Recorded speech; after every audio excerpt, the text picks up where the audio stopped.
It's a staggering fact. Children as young as 9 are stealing cars. That fact is at the forefront of a new campaign to tackle a problem which costs millions. Linda Hunt reports.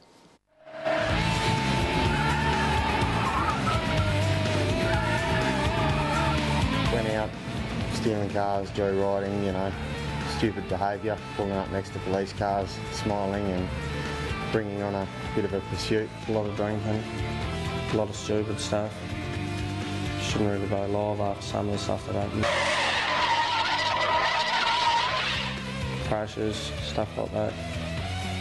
Just lucky to be here, I suppose. But car theft is not a new problem. It costs the nation about $1 billion a year, and in Tasmania it's mostly youth-driven. It's largely juvenile thieves looking for a car to get from A to B to commit another crime occasionally, such as a home burglary, or as one young offender once told me, to meet girls. For an industry trying to tackle the problem, the goalposts are changing. The theft rate may have dropped, but so has the age of offenders. Some are as young as 9.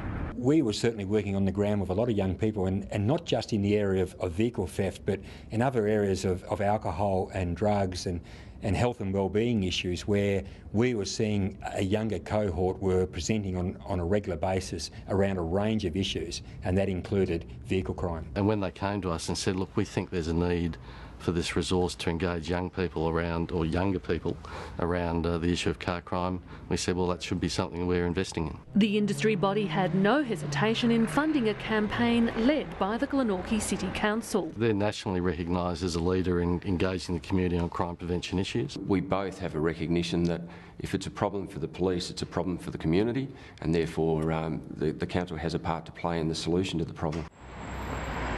Car theft is one such problem. Glenorchy is considered a hotspot. More than 300 cars were stolen from the area in the past year. The first step in developing the new campaign was a workshop bringing together council, police and industry representatives. There was a real concern that young people as young as 9 to 14 were getting involved in vehicle theft and associated crime.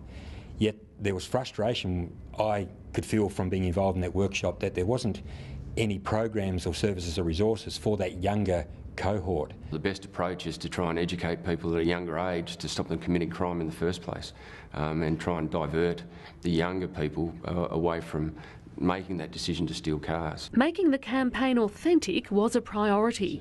If we're to look at issues for young people, we need to make sure we talk to young people and involve young people and give the power to those young people to be the experts on those issues. How are we going to get there? I'm sure there's a car somewhere I can borrow. Ex-offenders were invited to the next series of workshops and were hands-on in developing the concept. The final scripts borrow from real life. You guys want to ride? I was just about turned 18 and my uncle had died, and I'd gone completely sort of psycho for a little while there, and started getting some more dangerous and risky police chases. I ended up being put in Ashley Detention Centre for, more so protection against myself. And I was thinking while I was in Ashley, the next stop is jail. Zach was able to turn his life around. At 23, he's finished an apprenticeship and is working full-time as a panel beater. But breaking the cycle wasn't easy. It was very hard. I went for about 3 or 4 months. I didn't speak to anybody that I used to know, didn't make any sort of contact. All I did was get my head around the fact that, you have to do the right thing. It was, the law's there to be followed, not broken. Nick was also involved in the consultation process. He credits the U-Turn program for setting him on the right path after running foul of the law. The program has offenders repair cars which they donate to theft victims. Now the 17-year-old has a very personal reason for getting involved. I don't want my little brother to go through the same thing that I've done, and I've seen it happen with a few people, older brothers. If they get into trouble, the younger brother sort of follows, like a monkey say, monkey do thing. Can I get out? Don't be a weak prick, Sam.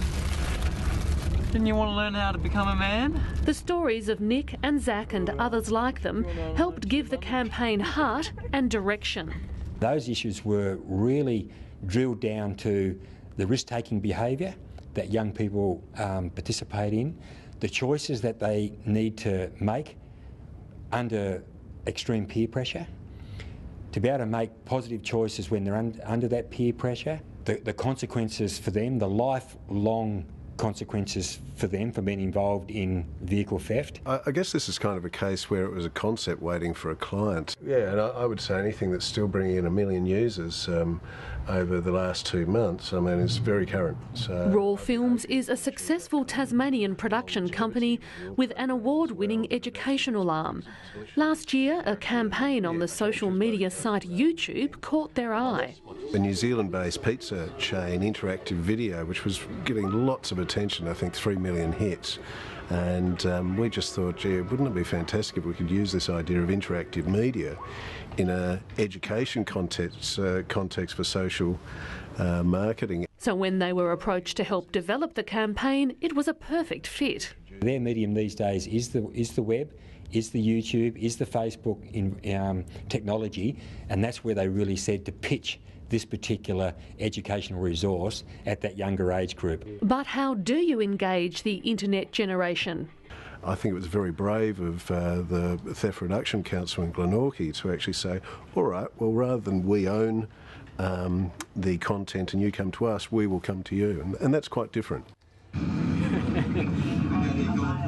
The concept of the interactive video is quite simple. The viewer selects which character to follow and makes a number of choices along the journey. When a user actually chooses a positive choice of, say, not to steal that car or to get out of the car and walk away from their friends that are continuing to do that, they get what we call an over-the-top reward.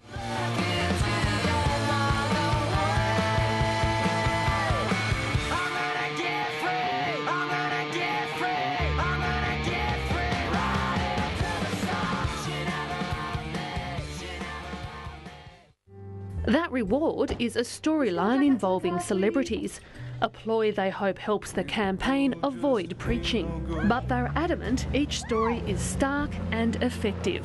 It's a pretty hardcore ending to it. We don't pull any punches. So I think that mixture of fantasy but with realism and I think quite a good production will get that kind of flick on, that viral kind of marketing that we're looking for in YouTube.